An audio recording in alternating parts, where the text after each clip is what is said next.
हरिओम. भगवद्गीता बोध योगदास श्री जय गणेश जोशी यांनी केलेले निरूपण. अध्याय 4 ज्ञानकर्म संन्यास योग. ओम श्री परमात्मने नमः. अथ चतुर्थोऽध्यायः. जय योगेश्वर. परमात्म्याला नमस्कार. अध्याय 4, श्लोक क्रमांक 32. एवं बहुविधा यज्ञा वितता ब्रह्मणो मुखे कर्मजान विद्धितान सर्वान् एवं ज्ञात्वा विमोक्षसे. वेदांमध्ये असे अनेकविध यज्ञ विस्तारलेले आहेत, सांगितलेले आहेत. हे सर्व यज्ञ अशा प्रकारे कर्मजन्य आहेत. ते कर्मातूनच निर्माण झालेले आहेत. हे तू जाणलेस तर तुला मुक्ती प्राप्त होईल. वेद अपौरुषेय आहेत असे आपण मानतो. याचा अर्थ ते कोणी ऋषीमुनींनी लिहिलेले नाही. ते आपल्या ऋषीमुनींना प्रत्यक्ष परमात्म्याकडून श्रुत झालेले आहेत. हे श्रुत झालेले वेद आपल्या ऋषीमुनींनी स्मृत केले आणि आपल्या सर्वांच्या कल्याणासाठी पुराणोक्त केले. वेद आपल्या ऋषीमुनींना समाधी अवस्थेत साक्षात्कारित झाले. यास्तव वेदांचे श्रेय आपल्या ऋषीमुनींनी त्यांच्याकडे घेतलेले नाही. याचा अर्थ वेद ही ऋषीमुनींची अनुभूती आहे. त्यामुळे वेदात जे काही सांगितलेले आहे ते कोणा ऋषीमुनींचे वैयक्तिक मत नसून तो एक अमूल्य असा योगिक साक्षात्कारी ठेवा आहे. हे सर्व सांगायचा उद्देश असा आहे की जेव्हा आपण वेदांबद्दल काही भाष्य करतो तेव्हा ते भाष्य उथळ बुद्धीचा बुडबुडा नसावा, तर ते सखोल विचारांचे दर्शन असावे. एखाद्या निर्बुद्धाने वेदांचा काही चुकीचा अर्थ लावून त्याप्रमाणे वर्तन केले असल्यास ते त्याचे वर्तन चूक असू शकते हा पोच ठेवावा. त्या चुकीच्या आचरणामुळे मूलतः वेद चुकीचे आहेत असे मत देऊ नये. शास्त्रार्थ चुकीचा लावला जाऊ शकतो, त्यामुळे आचरण चुकीचे होऊ शकते, परंतु त्यामुळे मूळ शास्त्र चुकीचे होऊ शकत नाही. भगवंत श्री सांगत आहेत की वेदात असे अनेक यज्ञ सांगितलेले आहेत. ते सर्व कर्मजन्य कर्मापासूनच निर्माण झालेले आहेत. गीतेत भगवंत श्रींनी यापैकी अगदी मोजकेच यज्ञ सांगितले आहेत. जे यज्ञ येथे 24व्या श्लोकापासून 30व्या श्लोकापर्यंत भगवंत श्रींनी सांगितले ते सर्व निष्काम कर्मासाठी आहेत. निष्काम कर्म हा तर गीतेचा प्रमुख विषय आहे. यास्तव भगवंत श्रींनी निष्काम कर्मयुक्त यज्ञ येथे सांगितले. अन्य यज्ञ जे वेदात सांगितले आहेत त्यापैकी अनेक यज्ञ कर्मफलासाठी आहेत. परंतु हे आवर्जून लक्षात घ्यायचे आहे की शेवटी तेही यज्ञ निष्काम कर्माकडेच नेहून पोहोचतात किंवा पोहोचवितात. शेवटच्या मुक्कामी पोहोचण्यासाठी सगुणातून निर्गुणात जावे लागते. तेव्हा सकाम यज्ञ हे शेवटी निष्काम यज्ञच आहेत.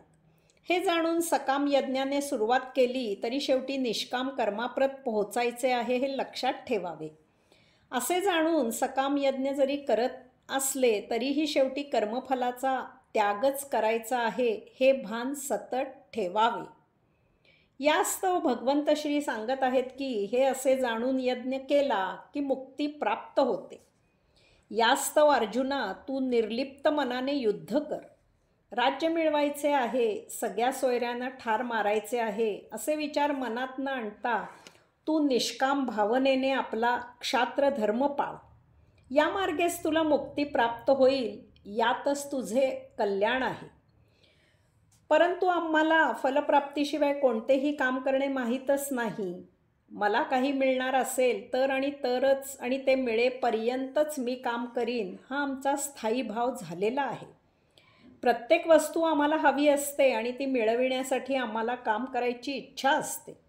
आम्हाला हाही पोच नसतो की इच्छित वस्तू आपल्या उपयोगाची आहे की नाही, वस्तू वापरण्याचे ज्ञान आपल्याला आहे की नाही, वस्तू घेण्याची आणि त्याहीपेक्षा ती बाळगण्याची आपली ऐपत आहे की नाही, वस्तू उपलब्ध आहे की नाही, एक ना असे अनेक मुद्दे विचारात न घेता आपण वस्तूची कामना करत असतो आणि ती मिळविण्यासाठी कर्म करत असतो.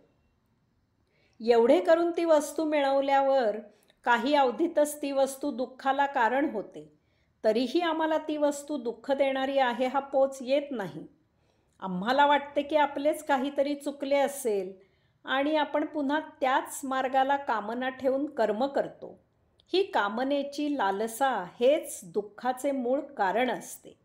यास्तव निष्काम कर्म करून अनुभूती घ्यावी. त्यासाठी प्रथम एखाद्या छोट्या निष्काम कामापासून सुरुवात करावी आणि अनुभवाने ज्ञानी व्हावे. तेथेच मुक्ती आहे. त्याला जोडूनच श्लोक क्रमांक 33. श्रेयान् द्रव्यमयात् यज्ञात् ज्ञानयज्ञः परन्तप सर्वं कर्म अखिलं पार्थ ज्ञाने परिसमाप्यते. परंतपा, द्रव्ययज्ञापेक्षा ज्ञानयज्ञ श्रेष्ठ आहे. पार्था, शेवटी सर्व कर्मांचे ज्ञानातच पर्यवसान होते. यज्ञाचा अंतिम उद्देश परम आत्मज्ञान हाच असतो. तेव्हा द्रव्ययज्ञ किंवा इतर कोणताही यज्ञ केला तरी त्याची समाप्ती द्रव्य देऊन किंवा इतर हवन अर्पून होत नाही. कोणताही यज्ञ केला की त्यामुळे त्यापासून आत्मज्ञान मिळाले तर तो यज्ञ फलरूपास येतो. कर्म करणे ही कर्मयज्ञाची समाप्ती असत नाही, तर कर्मयज्ञापासून अज्ञानाचे हवन होऊन आत्मज्ञानाची ज्योत तेजाळली तरच यज्ञ समाप्त होतो. आत्मज्ञान झाल्यावर जीव भाव अंतरात्म्यात तादात्म्य पावतो. त्यामुळे त्यानंतर द्रव्य कर्म इत्यादीही आत्ममय होतात. त्यांचा हव्यास राहत नाही. त्यामुळे कर्म निष्काम होते. सर्वसाधारणपणे आम्हाला कामनांचा हव्यास असतो. कर्म करून आम्ही थकतो. असा थकवा विसरण्यासाठी आम्ही मंदिरात किंवा मठात जातो.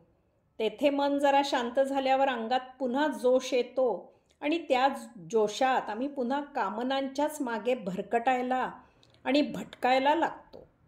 त्याच जोशात मंदिरातून बाहेर येताना आम्ही परमेश्वराला कामनापूर्तीसाठी मदत करण्याचे साकडे घालतो. किंबहुना असे साकडे घालण्यासाठीच आम्ही मंदिरात किंवा मठात जातो. यामुळे मंदिरात किंवा मठात गेल्याची किंमत शून्य होते. कामनापूर्ततेसाठी केलेले यज्ञ हे शेवटी आपल्याला निष्काम कर्माकडे घेऊन गेले पाहिजे, तरच यज्ञाची परिपूर्णतेने समाप्ती होते.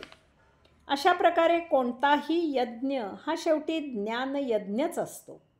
एक दिवस काळूने अचानक दारू सोडली. जो पक्का दारुड्या होता तो एक दिवस उपरतीहून व्यसनमुक्त झाला. अफलातून नगरीमध्ये यावर कोणाचाही विश्वास बसेना. साळूने तर काळूला ऐन सायंकाळी रस्त्यात गाठून त्याच्या तोंडाचा वास घेऊन खात्री केली की जे कानाने ऐकले ते सत्य आहे. पूर्ण 4 दिवस झाले. काळूने दारूच्या थेंबालाही स्पर्श केलेला नव्हता. काळूच्या या दुदर्म्य अढळ निश्चयाचे साळूला फार कौतुक वाटले. त्याने काळूला ऐन संध्याकाळी रस्त्यात गाठले आणि त्याचे हार्दिक अभिनंदन केले. त्या अभिनंदनाने काळू जोशात आला. त्याच्या अंगात त्या कौतुकाचा अंमल चढला आणि तो साळूला दारूच्या गुत्त्यात ओढून घेऊन गेला आणि म्हणाला की इतकी चांगली गोष्ट सेलिब्रेट करायलाच पाहिजे. हरिओम.